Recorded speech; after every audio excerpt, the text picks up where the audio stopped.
Welcome back ulit sa ating YouTube channel for today's video. Bali ngayon isasampalan natin sa malaking kulungan natin yung mga inakay natin na yan. Kasi 1 month na rin naman sila. Kaya pwede na rin naman silang iligay sa kulungan para doon na sila masanay.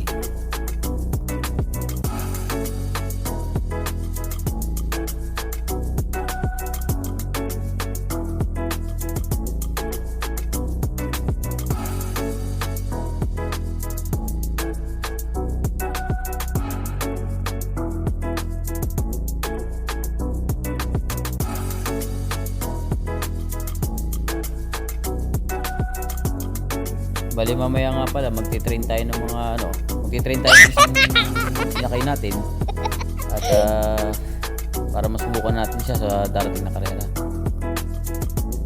Update ko ulit kayo sa hitcha natin na kalapate na warriors natin para mamaya bali magpapakain muna tayo at paglilinis ng kulungan.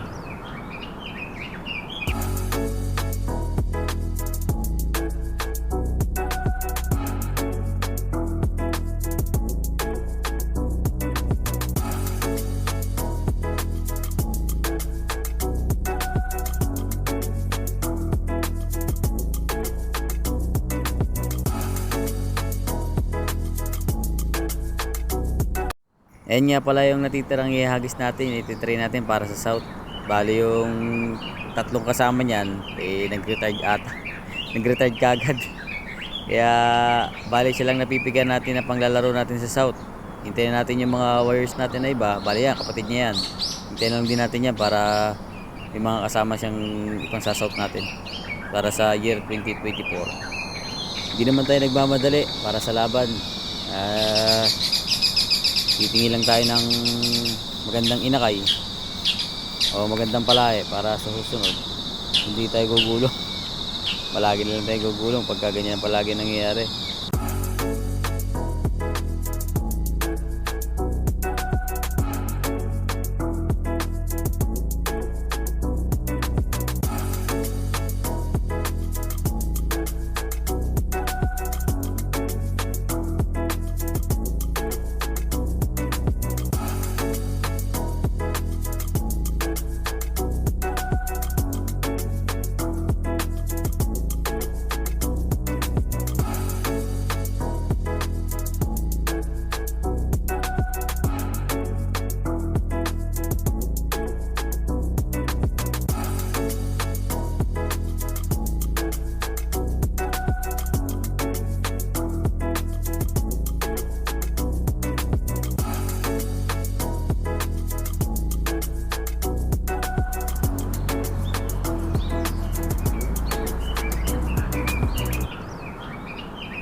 So ayan guys, update tayo. Bali nakauwi na nga pala siya. Napakain na rin siya. At maganda naman yung kondisyon. At wala naman naserga, di naman naserga. At nabilis mo kauwi. Nandun kagad sa kulungan.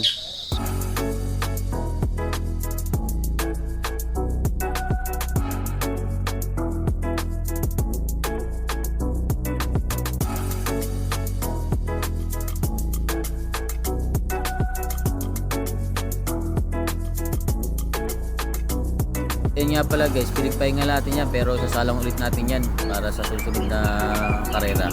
Meron siyang bagong inakay.